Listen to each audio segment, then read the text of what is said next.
everyone, Professor Kagan here, and I want to do something a little bit different for this video. Today, I have a special guest here to speak with me.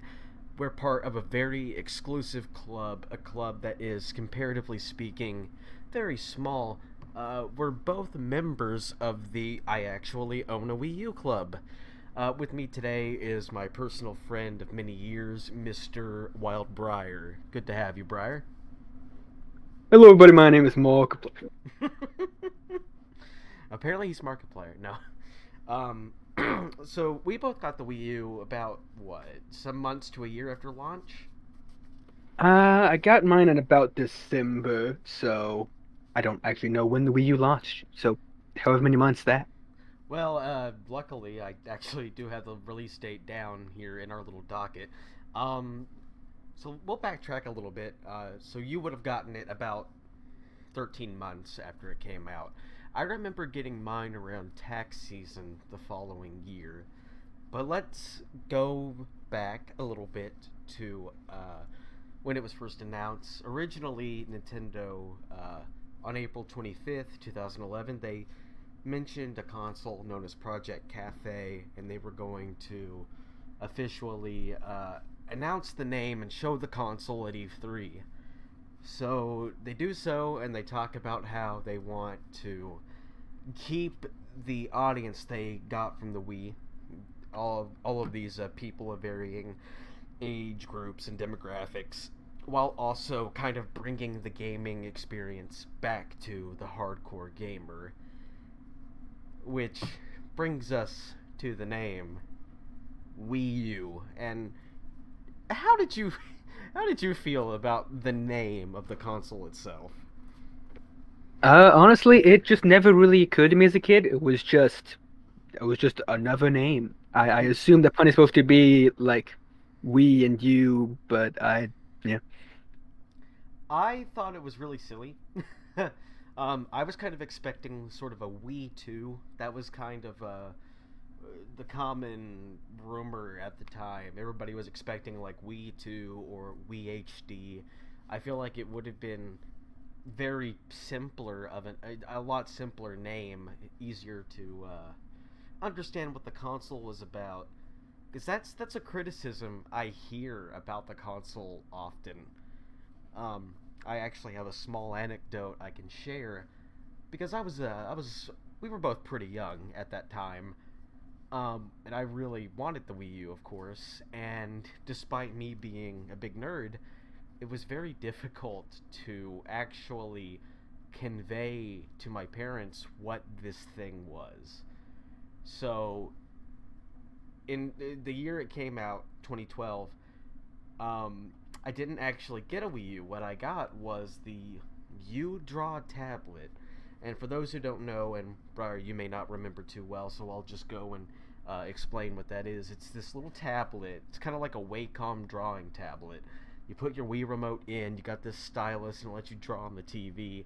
And I also got a small Android tablet because my mom thought the Wii U was just the tablet.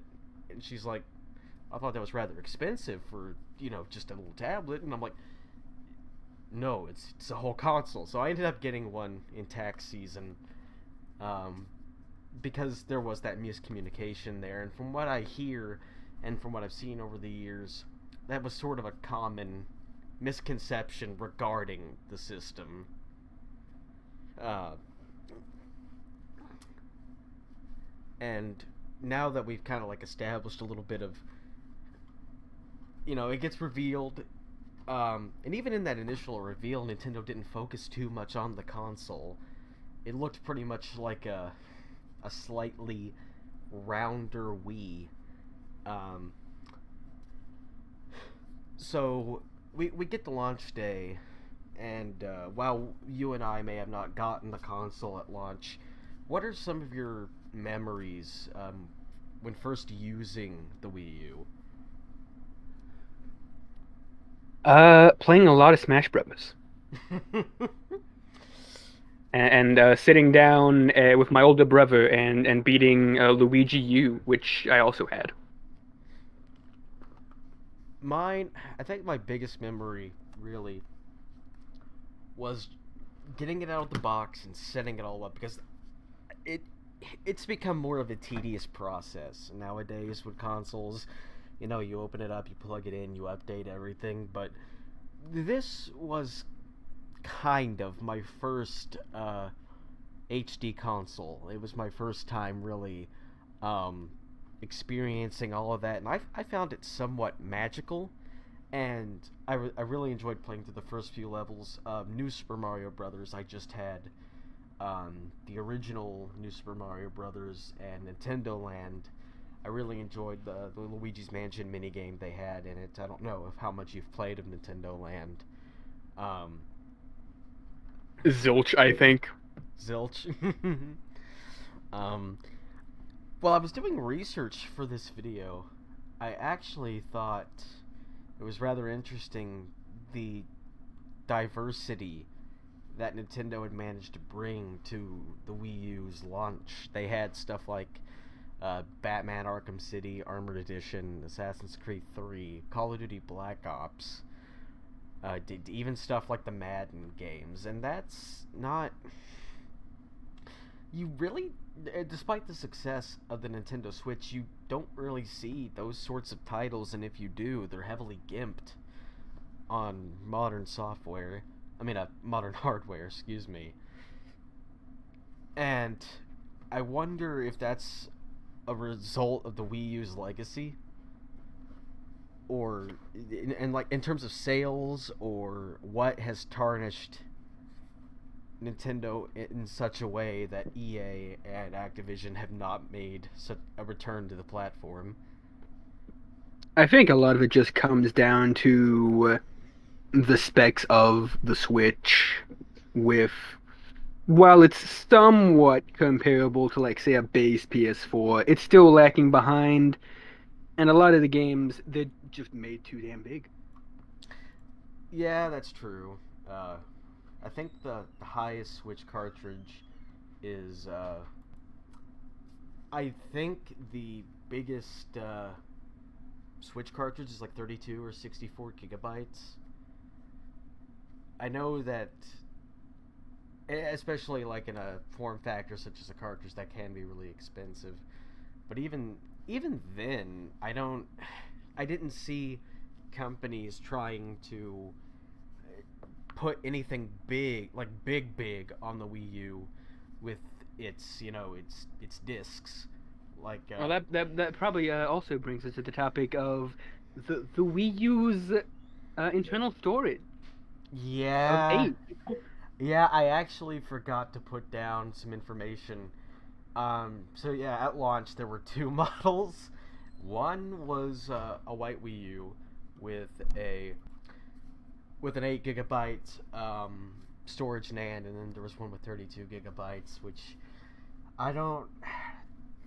I guess in a way I could understand, because they sold a variety of different hard drives, right, for like the Xbox 360, and some of them were like 20 gigabytes, some of them were like 120. So the sizes weren't that off for the period, I suppose. Um, but I say that, and like I think about Wii U's online, and I think about reading articles where Nintendo personnel have said that they did not look at anyone else when developing online. They didn't look at Xbox Live. They didn't look at PSN Live, um, the PlayStation Network. They just kind of relied on their own. They just went off what felt good to them. um, so at launch, we're kind of we got the funny name. We've got this really small storage space, and of course the big selling point of Wii U. You have two big selling points: off TV play. Somebody comes in, they want to watch, I don't know, Good Burger or something, and they want to play a video, and your kid wants to play a video game, so they can play Mario on the gamepad while you watch Good Burger. And of course, the other selling point would be using the gamepad as an integral piece of gameplay. And something that became increasingly more apparent from launch till death of the Wii U is that nobody, even Nintendo, really knew how to do that. I can think of not first party games, but Wonderful 101 and Zombie U are really the only games that immediately come to mind. Like Skylanders used it as like an NFC reader, I guess. I don't even think they did that. I'm pretty sure.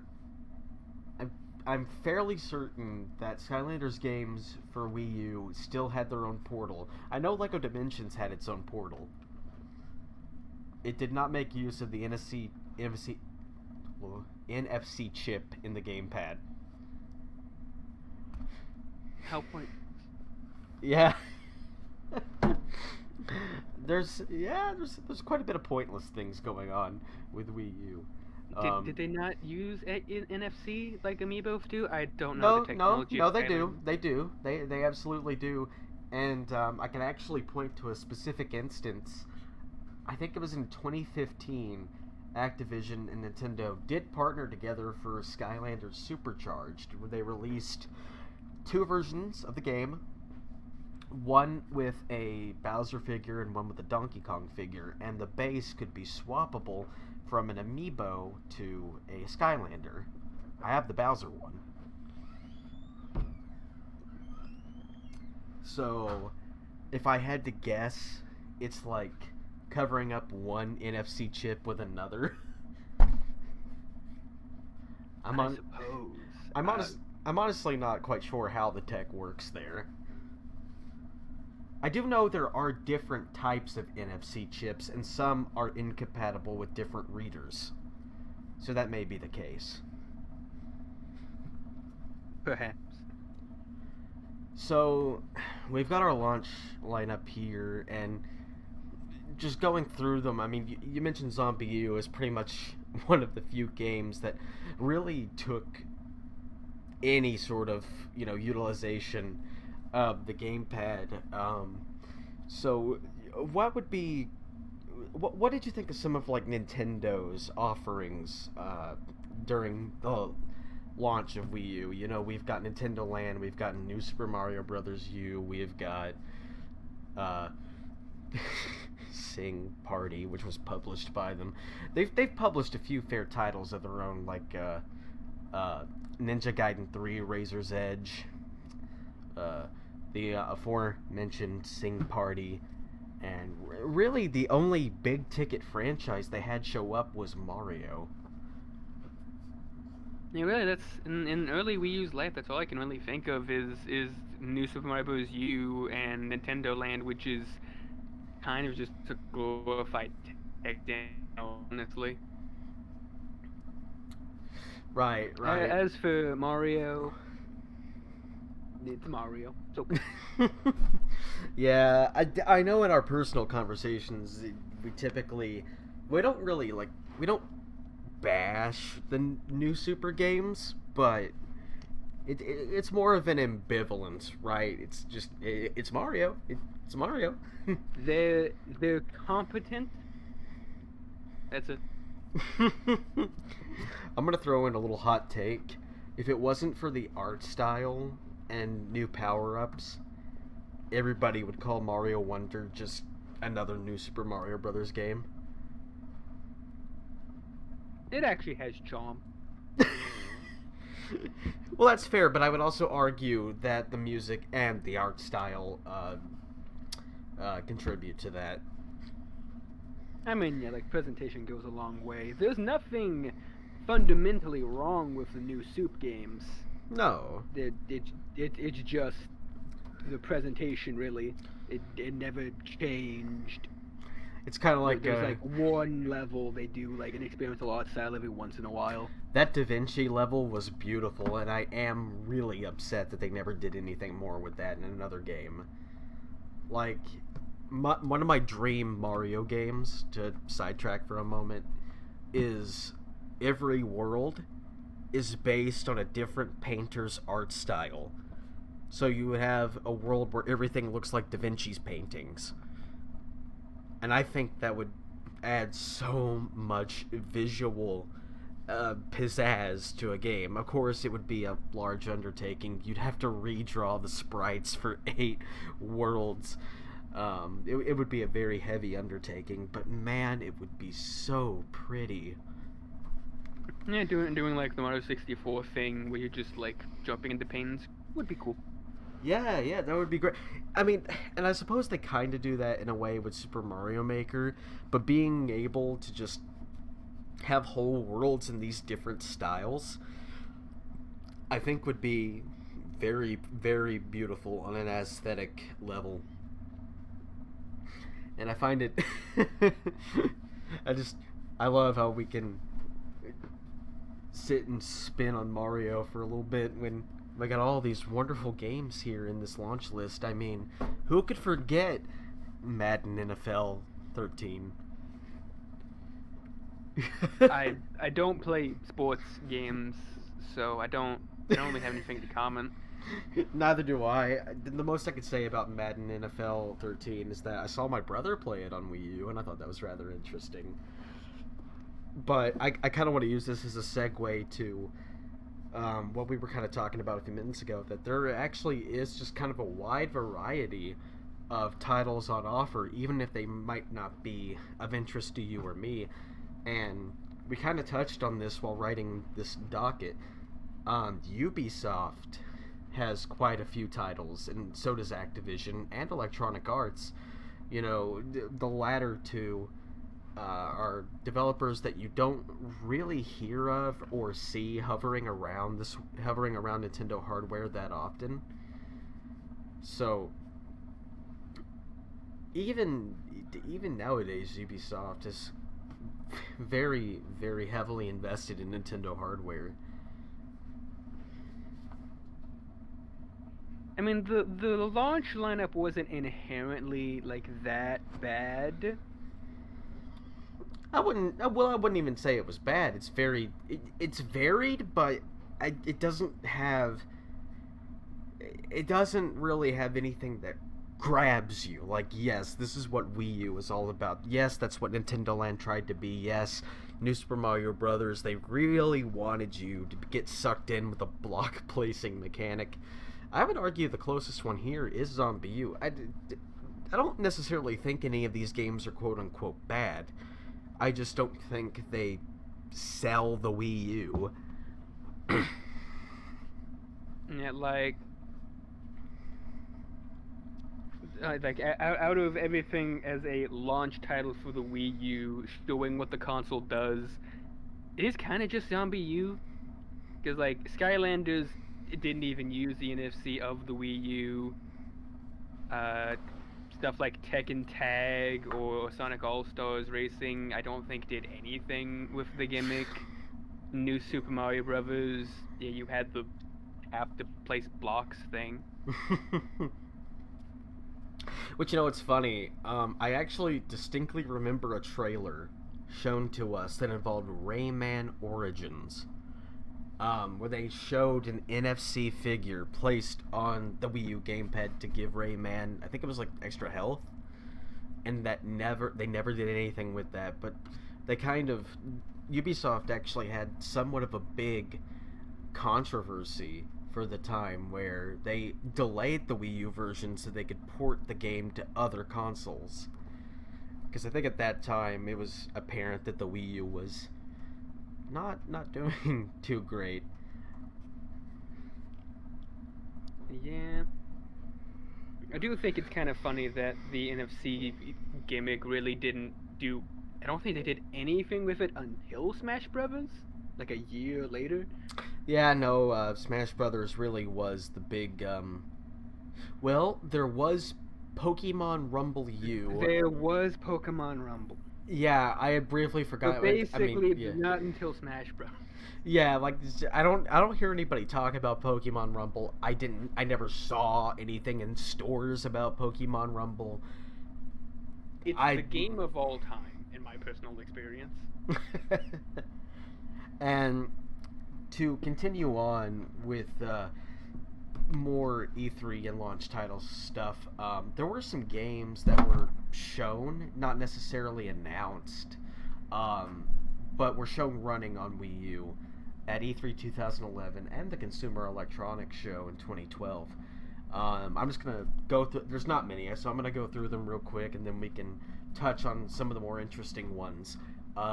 Dirt for Wii U, Project Cars, Tom Clancy's Ghost Recon Online, Battlefield, presumably Battlefield 3, Crisis 3, and probably the one that I think is the most interesting, and we'll get to that here shortly, is Metro Last Light. I kind of want to start off with Project Cars, because this was actually a kickstarted game. Specifically, the port for Wii U was kickstarted, and Codemasters never delivered. The project was fully funded, and around this time we were actually seeing like a lot of big Kickstarters go up in flames, and I think, if I remember right, they offered to do a Switch port and were turned down. And I always... I'm not super familiar with Project Cars like as a franchise. I believe it's a Bandai Namco IP, but beyond that, I'm not really familiar.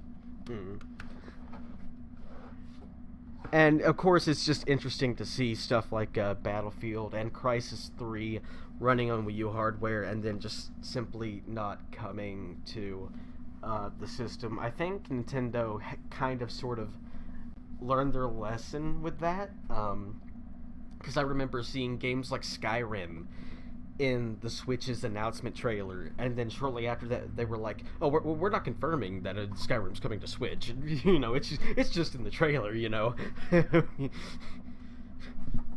So I wonder. I think this made them learn their lesson a little bit.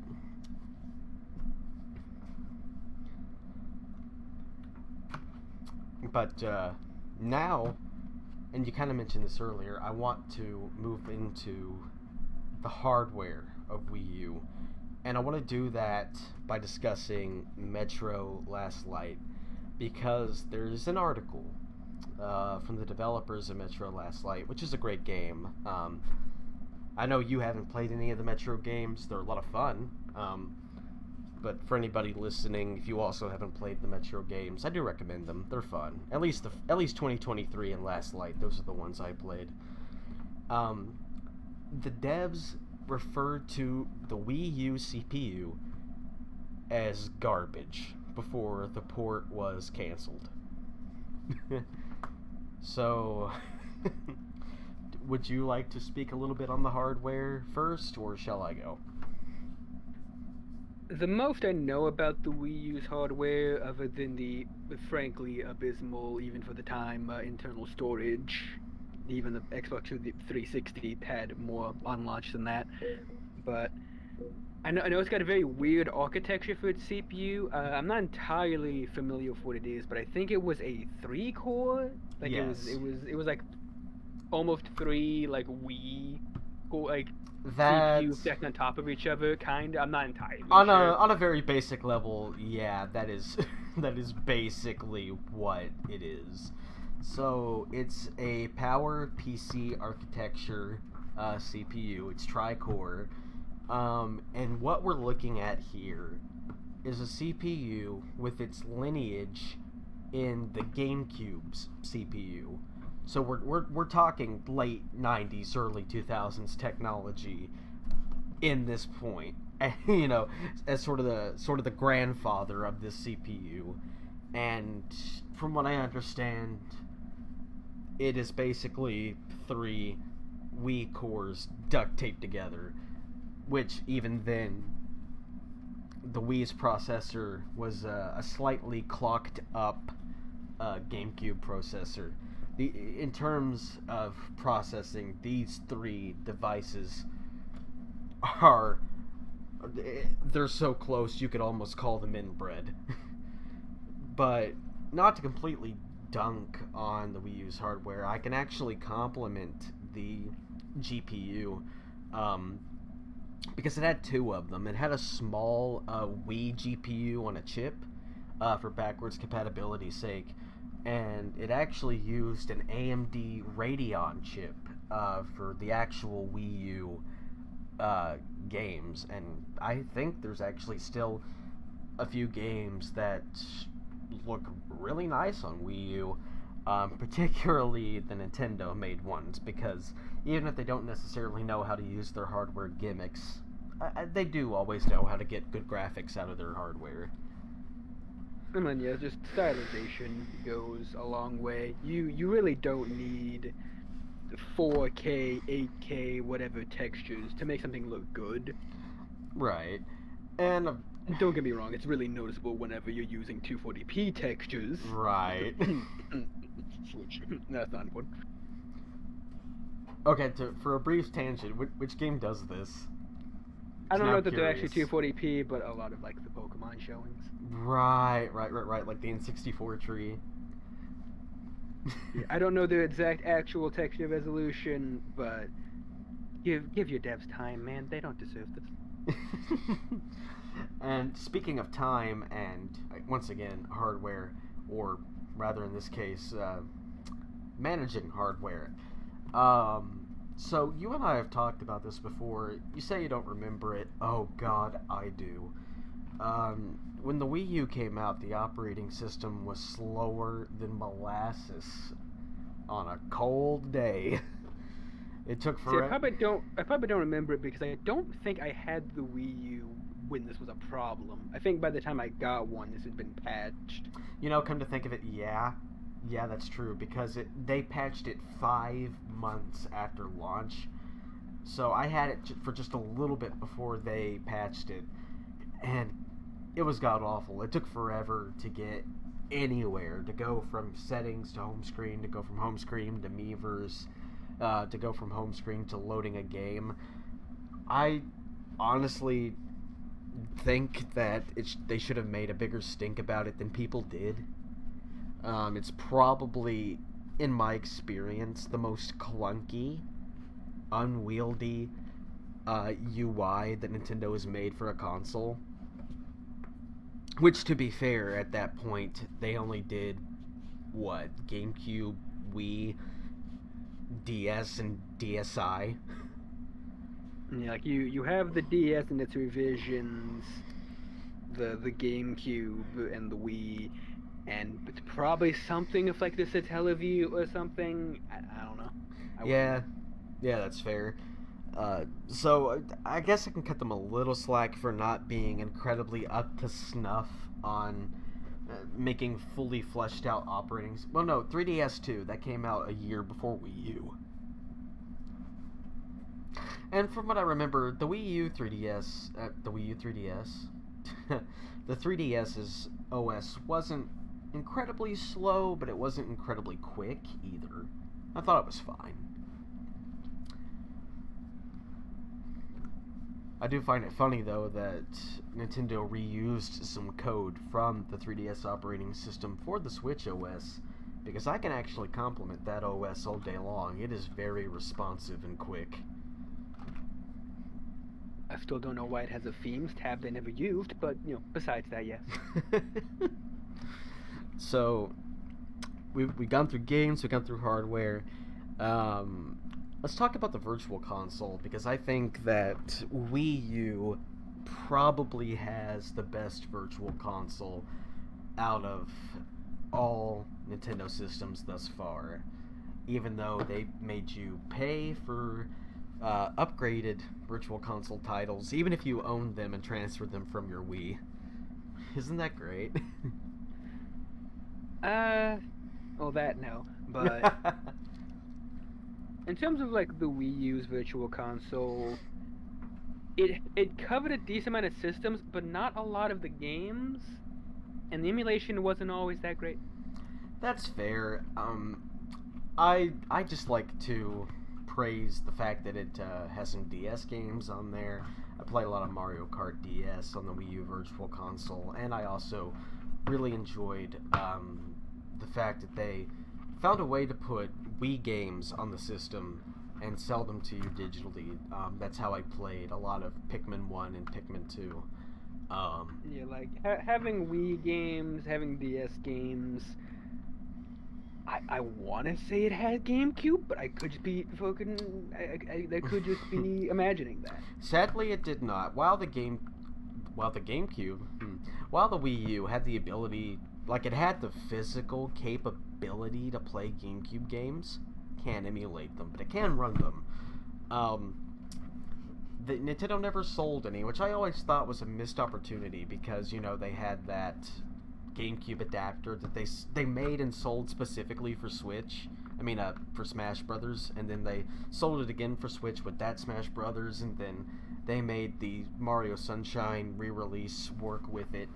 So it's like they done all that, but back then they couldn't have been bothered to re-release some GameCube games.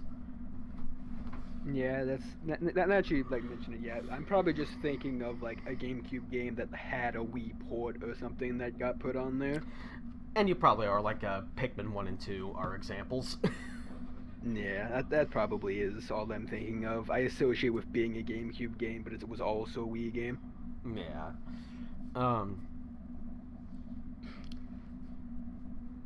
What sort of you mentioned some of the emulation not being up to snuff. Like, do you have any specific examples? Like, would you say it was better than the Wii's Virtual Console, the 3DS's Virtual Console? I mean, at least it had Super Nintendo games. It did have Super Nintendo games. A lot of the games were very dark in the emulation. I remember that. I don't know why, because even comparing it to like Wii or 3DS, they would all have like different problems. It was strange. I mean, I assume, they had to make them each time for different architectures. But with ones that are so similar, like the Wii and the Wii U, the differences were just kind of weird. Yeah, if you look at emulation on a Wii U, it is noticeably darker. I'm not entirely sure why. And some things, maybe it kind of makes sense, like with GBA games. If you're playing one of those, a lot of them were just made for darker screens, so maybe they're trying to emulate that. But then there's like SNES games or NES games, whatever, that didn't have that. Right. So it's just weird. And you did just remind me they sold GBA games on the Wii U Virtual Console. That was really cool. One of the only ways to actually play the entire Metroid franchise is to have a Wii U. Right, yes. Didn't the sales for one of the Metroid games spike after Dread was announced for Switch on the Wii U eShop? I believe it was Fusion. And, that actually brings up another interesting story regarding game accessibility and the Wii U. Once the Switch had been out, Nintendo had sort of begun their quest to bury the Wii U and take every meaningful title it had and shove it on the Switch. And one of the first titles to receive this treatment was Donkey Kong Tropical Freeze, a game that they added a new funky mode to. They sold it for $60, and I think you can tell me how much it was going for on the Wii U at the time. You could get it for $20 as a Player Select, or like whatever their version of that was for that system. Yeah, Nintendo Selects. Yeah, it was $20. And then they pulled it off the store. How scummy could you get?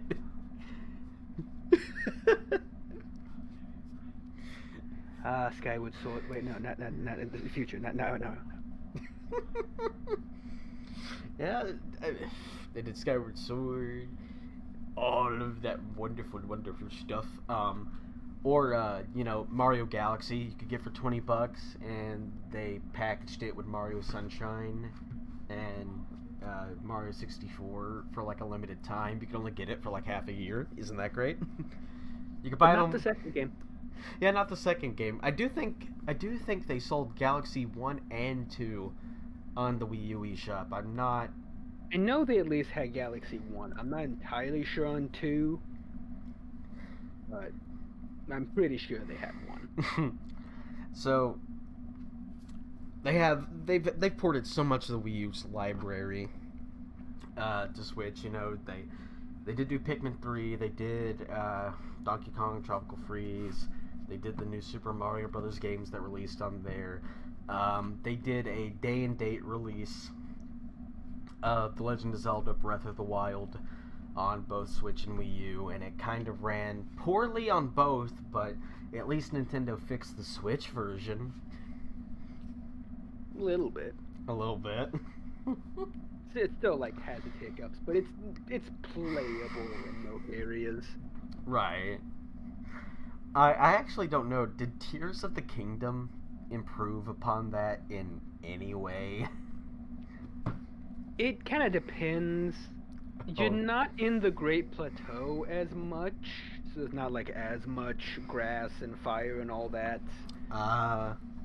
So like, but there definitely are areas where it bogs down, and you're getting closer to 20, 15 FPS. Mm-hmm. I don't know if it ever gets as bad as the first game, but it definitely has its dips. Right. So I actually have a small list here of Wii U games that haven't made their way to Switch or haven't gotten some sort of sequel. Like, of course, Splatoon isn't on the Switch, but it's also got Splatoon 2 and 3. So I didn't include games like that. But, you know, I've got games like Xenoblade Chronicles X, Kirby and the Rainbow Curse, Game & Wario, the HD Zelda GameCube games, Yoshi's Woolly World, Paper Mario Color Splash, Monster Hunter 3U, the NES remixes, and Nintendo Land, and even games like Batman Arkham Origins, which, if I remember right, received some like exclusive. I think it came with all the DLC that the game was originally given. So I'm not entirely sure, and not all of these are in Nintendo's wheelhouse. They don't make the decision on all of them. Right. But it does feel weird that later the Switch got 3 of the Arkham games, but not Origins for some reason. Right. And I also found it really strange that as time went on, they started taking every game in a series and started shoving it on the Switch. So like you had like Kirby's Return to Dreamland, you had the Xenoblade Chronicles remake, you had Skyward Sword, you had all of the Pikmin games are on Switch now. So I find it odd that, you know, they're leaving out stuff like Kirby and the Rainbow Curse and Xenoblade Chronicles X, which, you know, those of you who have seen my channel before know that I am a very big fanboy of, and I'll die defending it. Xenogears was better. I've not played either. I'm just, yeah. Yeah. I played a little bit of Xenosaga, and I need to play a little bit more of it. I think I filtered myself in like the first hour. I don't think I grinded enough to get through. I think it's the first boss of the game. It's right after Cosmos kills a certain character. Those of you who are Xenosaga fans will know who I'm talking about, the 5 of you that are out there. But I do think it's odd that, you know, as the further Switch has gone on, they've kind of pivoted to other consoles for ports and remakes. With it, I mean, there's a sizable chunk of Wii U titles left. I mean, I see people clamoring all the time for Wind Waker and Twilight Princess HD. And Nintendo's been doing a Zelda release every year since 2017. They have not missed a single year of Zelda content in some form. I'm trying to think of everything, because obviously you have, you know, Breath of the Wild, and then, you know, like 2021 or something. I don't remember exactly. Tears of the Kingdom. So like filling those gaps. I know there was Hyrule Warriors, and then like Deluxe, and then like Age of Calamity.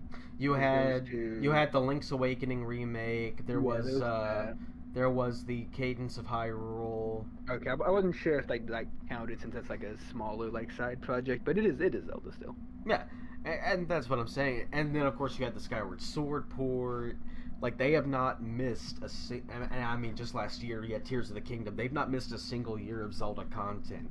Like, everyone talks about how Mario is Nintendo's golden boy. Zelda has been pushed so massively during the Switch's time in the sunlight. At the cost of burying the Wii U version of Breath of the Wild, but oh well. Couldn't be Metroid. I mean, to be fair, at least we did get some Metroid content on Switch. We got nothing on Wii U. Nothing. Yeah, no, I don't. Again, other than like Virtual Console may have had Prime Trilogy or something, I don't think the Wii U had a single. I do think they sold Prime Trilogy, yes. I think there was a Metroid like something you could get in Nintendo Land, and obviously like Smash Bros. Appearances, but. Yes, there was a Metroid minigame in Nintendo Land. I actually really enjoyed playing it. You got to fly around in a little UFO. the Mario Kart like amiibo costume. Yeah. But in terms of anything like actually Metroid, it was pretty dead during that time period. And you know, some of these games that did receive ports didn't work as well on its new home consoles than it did the Wii U. I know Wonderful 101 is an example you yourself can bring up about without the gamepad, the game just really couldn't quite translate. Yeah, like it worked, but just like shoving like a tiny screen in like the corner or whatever. Like I don't know what else you do really, but it's not really like the same. It is a game that was built for the Wii U, one of the few. So translating it to anything else is going to be kind of janky. Right, and there were a couple of other games. Like one of the ones I'm thinking of right now is Lego City Undercover. That was originally meant to be Wii U exclusive, and it made a big deal of you picking up the Wii U gamepad to like scan for voice signals or using it to receive communications from people at the Lego City Police Department. And they kind of just shoved all that functionality up onto the main screen, reporting it to other systems. And I never played the Wii U version of that game. I did play the Switch one, and I want to know how it runs worse than Lego Batman on the PS2. Well, you see, here's the thing. It didn't run great on Wii U, because I got it launch day on Wii U. And the loading times were long enough to where I could go use the bathroom, get a drink, read 20,000 Leagues Under the Sea, come back, and then wait for it to finish loading. You see, if this was the N64, this wouldn't have happened. Those cartridges, they don't have load times like that PS1 over there. Fair enough. So why the Switch went back to cartridges? Well, what I'm trying to get through, like at the heart of the matter with like Virtual Console and some of these ports is, you know, the online is shut down. We've not had new games for Wii U in a long time. Of course, is there any value, obviously without mentioning homebrew and modding, which we can get into in a moment, without any of that, would you personally say that there's any value left in this machine?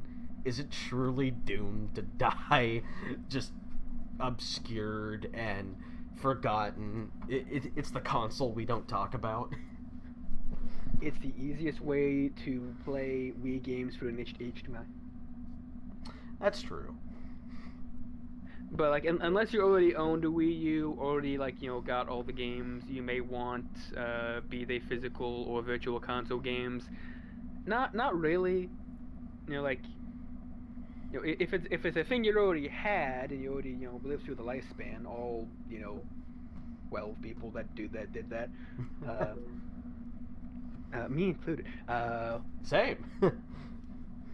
There's not a lot of reason to go back to the Wii U unless, again, you just like really want to play Xenoblade Chronicles X or Yoshi's Woolly World or whatever. Right, and I also, as somebody else who had been there from basically the start. I hate to agree, because I had a lot of good memories with Wii U. One of my favorite memories actually involves you. It's talking to you with that Wii U chat that that funny little webcam chatting program it had where it used the gamepad's camera. And we could draw on the screen. I really enjoyed chatting with you over that service and drawing on the screen and stuff. Because back then I didn't have a webcam on like to use it with Skype or whatever. I don't think I did either. So good old Wii U chat. I used that to play with people. To like people that I met in Trine 2, because that used like the mic on the Wii U. And of course, everybody sings the praises of Miiverse all the time for all the bizarre things that happen on it, for all the memes, for all the really decent art, and all the creepy art. I remember watching, I don't remember if it was a Nintendo Direct or just a video Nintendo put up on YouTube discussing Miiverse, but I remember the Miiverse team even getting slightly uncomfortable going, we were really worried about people, and they kind of look at the side of the screen going, can we say it? We were really afraid of people drawing genitalia.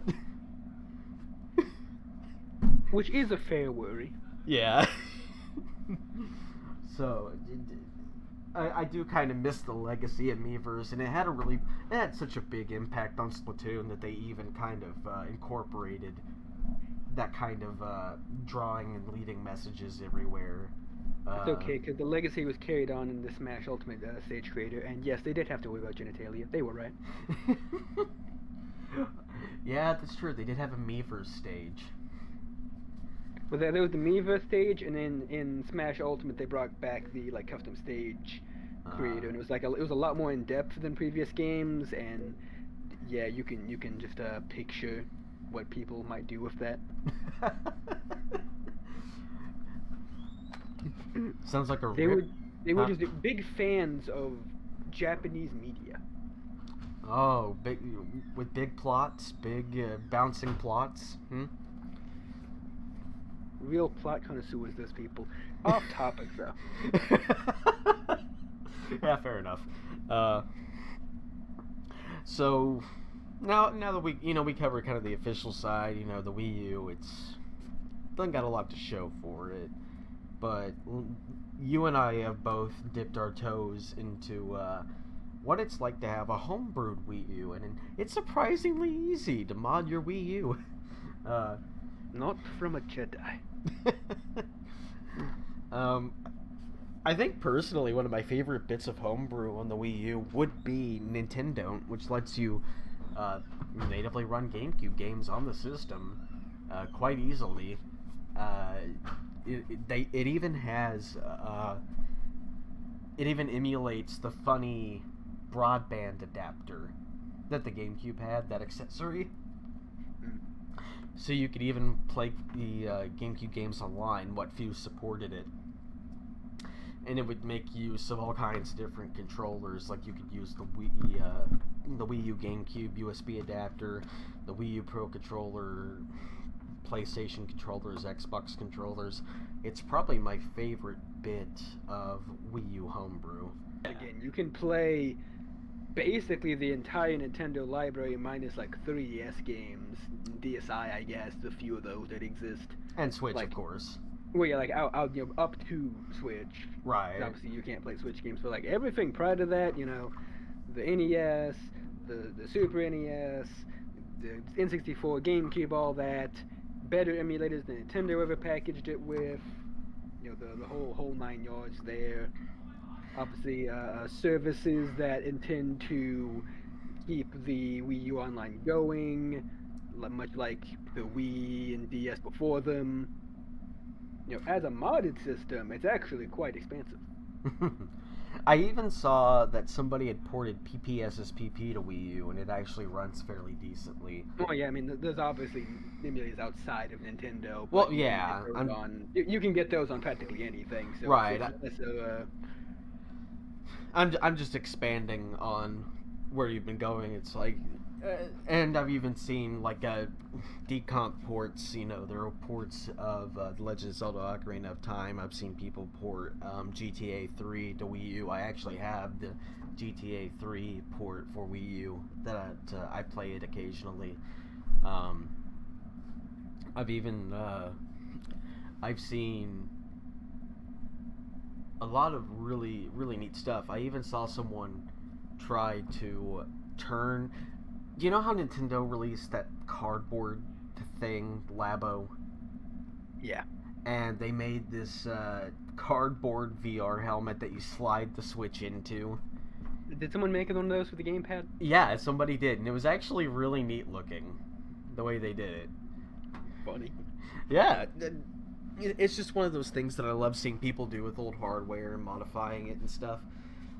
I'm actually still waiting for somebody to see if they can shrink down the motherboard of a Wii U like you can with the Wii and make sort of a DSi extra large. Just put like a screen up there, for the main display. You've got the gamepad display. You're just carrying around what's basically a laptop. Yeah, so someone just making like a fat DS does sound just funny. Yeah, and I mean, there is just a lot of life in the Wii U when you look at it from that angle. What I would really love to be able to do is gather some Wii U's, some Wii, some GameCubes, and like do a big Mario Kart LAN with them. Playing Mario Kart over LAN, because that's like Double Dash let you connect multiple GameCubes together. Well, I want to do it like that. I think that would be really cool. Yeah. Double Dash may not be my favorite in the Mario Kart franchise, but that would be fun. Yeah. What is your... We'll kind of move into smaller little questions and remarks here. If you had to pick a favorite game on the Wii U, even if it's got a Switch port, what would you say it is? Well, recently with another friend, I'd been playing through Monster 3U, which we had talked about before, and it does exist on the 3DS. This is really the only way you can play the online now is for the local play on that. But I mean, it's fun. It definitely it had some slowdowns. A monster called Zenoga, especially fighting that, I think the Wii U chugged at a nice 10 FPS. But outside of instances like that, it was fun. Yoshi's Woolly World, the time I spent with that, it's a cute little game. I do think I prefer it to the Switch counterpart, not the same game, but like the spiritual successor to A Crafted World. Right. I played Crafted World. It's cute. It's solid. It's made by competent people. It's got a twinge of interesting elements, but it's kind of like getting high, and right before you reach the peak of the high, you're just smashed back down to reality. Like, right before you're about to see what they can really do, it's just brought back down to normality. And because the folks who developed that game, they also did that recent Princess Peach game on Switch, and I feel the same way about it.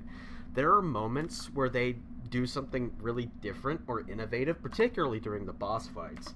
Like they had this one boss fight that kind of jumped through portals on a wall, and it would just kind of peek out in some areas and dash through. Or they had this one boss fight that it was like a cat, and it did some really funky stuff with its paws. Like, the bosses were actually really fun, except for the final boss. It was just kind of tedious because it was so easy. But that's kind of how I feel about Crafted World and that Princess Peach game. A lot of solid, if easy, content. with sprinkles of innovative stuff that you want more of, but they're very stingy with it. They're baby games, essentially. Yeah. Not to like diss them inherently, but it's like, does your kid like Yoshi or Princess Peach? Here's baby game. If regular Mario platforming is a bit out of their wheelhouse right now.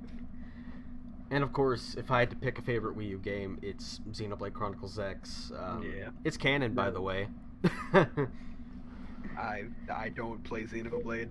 I know, that's more for them than you, for those listening. I still think it looks great on the Wii U. It disappoints me that they couldn't get the whole game on the disc, so they actually released DLC patches. They were free. They would reduce pop-in, it was higher definition assets. And unless you know where to get that material, that's lost to you now. At least no game ever did that ever again. Oh yes, no game has ever lost content. Every game is preserved and kept going like they should be. I mean it not fitting, but also that. Well, yeah. Like, that's one of the reasons why I really want it to come to Switch or something, is because if you can't get access, if you don't know where to look, I mean, I'll just be straight up. You're gonna have to, I mean, it was free anyway, but you're gonna have to pirate this DLC if you want your copy of Xenoblade X to look better and run better. Otherwise, you're gonna be stuck with an inferior product. Well, sadly, that is every game on the Wii U and the 3DS now. Right, and as much as that does suck, I mean, at least a good amount of them did find their way onto Switch. Less so with 3DS, because the 3DS actually sold enough to where Nintendo didn't feel the need to utterly cannibalize it. And then whenever the successor to the Switch comes out, they'll probably do it again. Well, I'm actually a little more, not to stray too far into the future, I'm actually a little more confident that that won't happen entirely. Because Nintendo has said in the past in investor meetings that the account system and the eShop they have at this time, they do plan to carry forward into whatever the next product is. So while the servers may not necessarily stay up for games like Splatoon 2 or 3, because at that point we'll have like Splatoon 4, they'll want to move on. I do think that you'll still be able to do things like purchase Super Mario Odyssey and download all the additional updates like Luigi's Balloon World. I still think you'll be able to get Breath of the Wild and buy the Champions Ballad DLC. I still think you'll be able to do things like that. I don't think you'll be able to play Splatoon 2 and 3 online forever, though. I do think you'll be able to purchase the single-player DLC, though, for the time being. Now, after the Switch successor, if there even is one, I don't know about that. I mean, that's just kind of the thing with, like, the online servers officially, can't be up forever. I get that.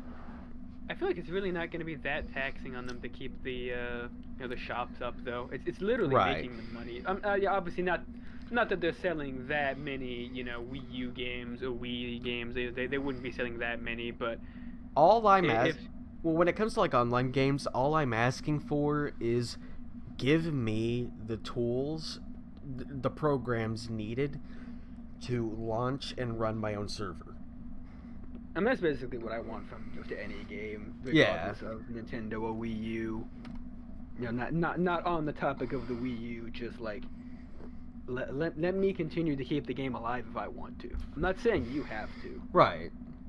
Because I mean, like, let me tell you something you can do right now, providing you had the tools to do so.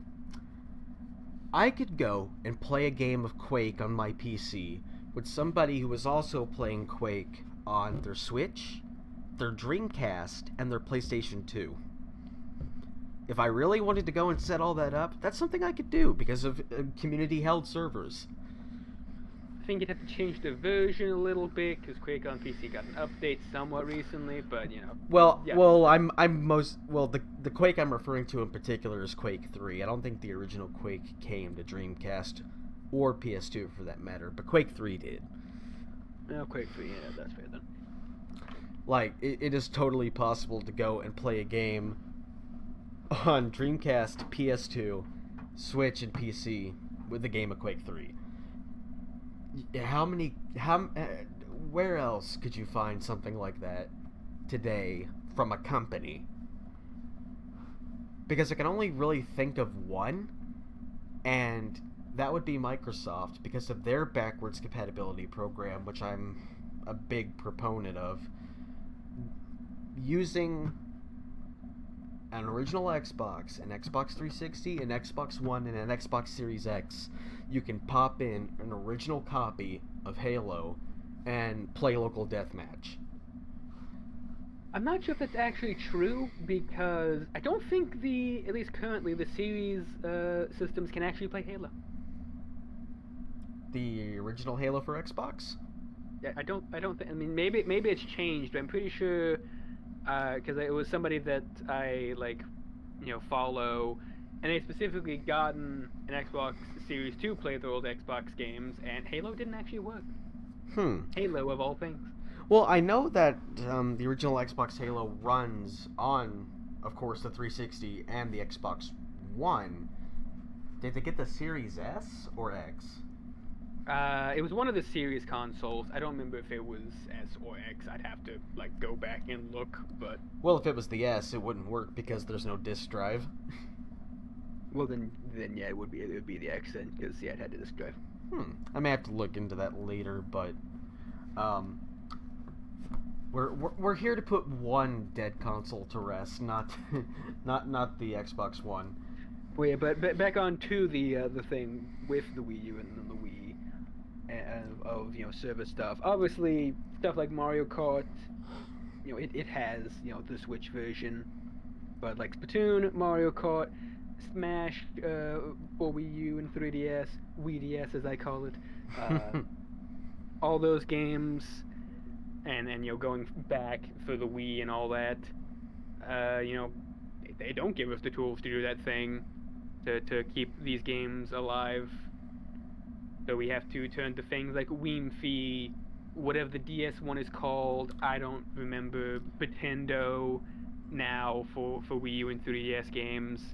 Wiimmfi does also support DS games. That's how we played Mario Kart DS the other night. I mean, we met in person with our legally obtained 3DSs and played Mario Kart together. Yeah, that's what we did.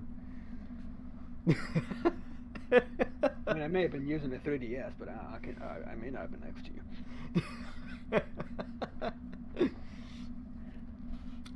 So yeah, I mean, I do apologize to the audience if this was a little incoherent. I did try my best to put together a docket to keep us on track for the most part.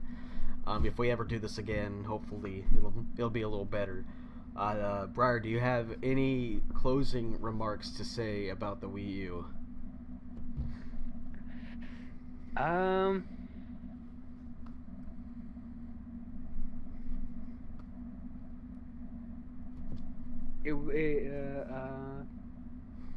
liked the drawing app it had, the Art Academy thing.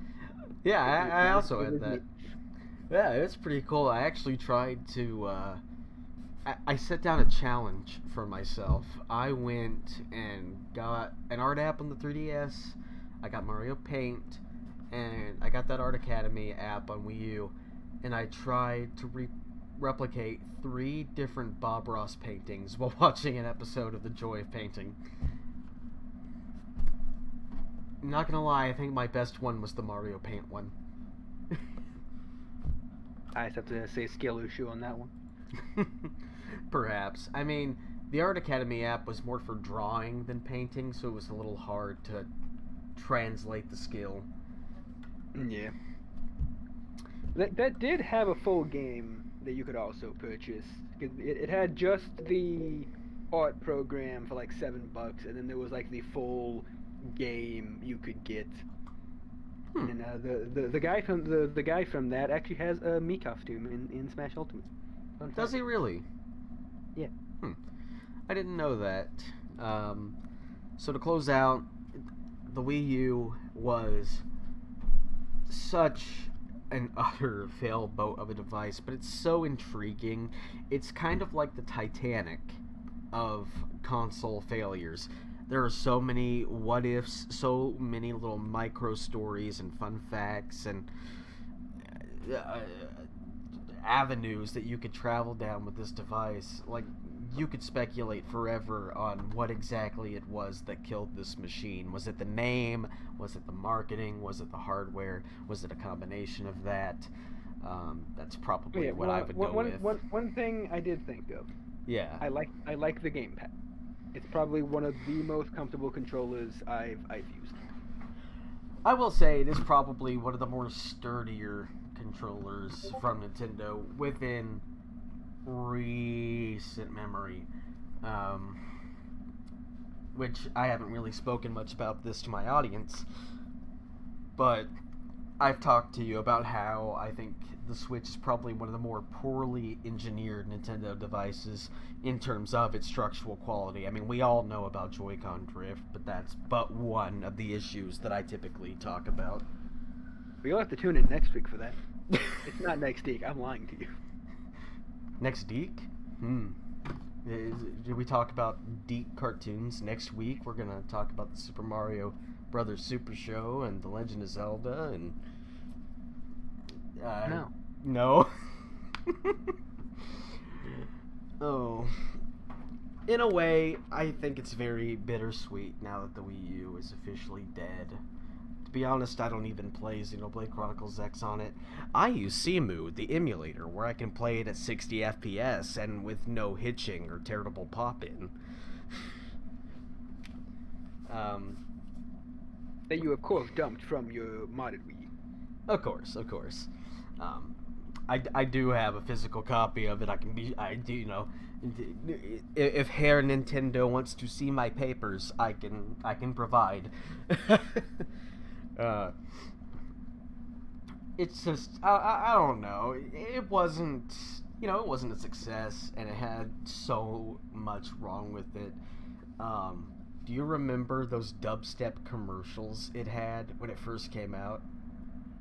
Not really. I honestly, I don't watch that many commercials for things. I mean, that's fair. I watched a lot more TV when I was that age, so I remember seeing it was a bunch of families, and they were like in this big honeycomb pattern, like a bunch of different rooms.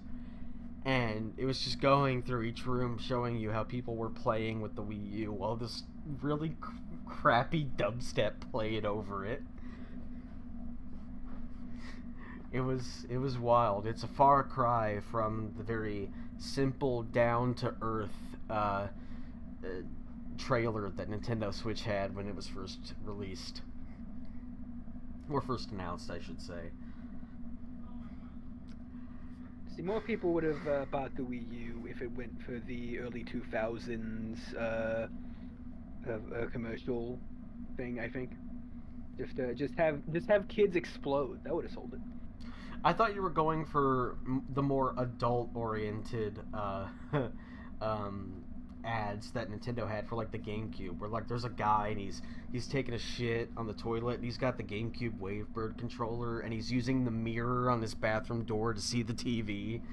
I thought you were more going for that.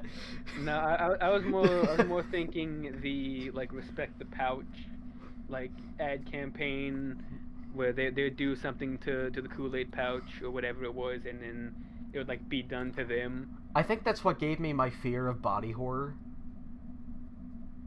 Like, one of the few things that terrify me is body horror, and I think those commercials contributed to that. All right. See, but if they had just respect the Wii U, it would have sold. And respect the Wii U, and you'll be happy. I've never been happy since I had a Wii U. Oh no. Okay. On that terrible disappointment, it's time to end. I'm going to steal this bit from Jeremy Clarkson, and I will be unapologetic about it. Thank you all for listening, and I, at the very least, will see you again some other time. Thank you, and goodbye.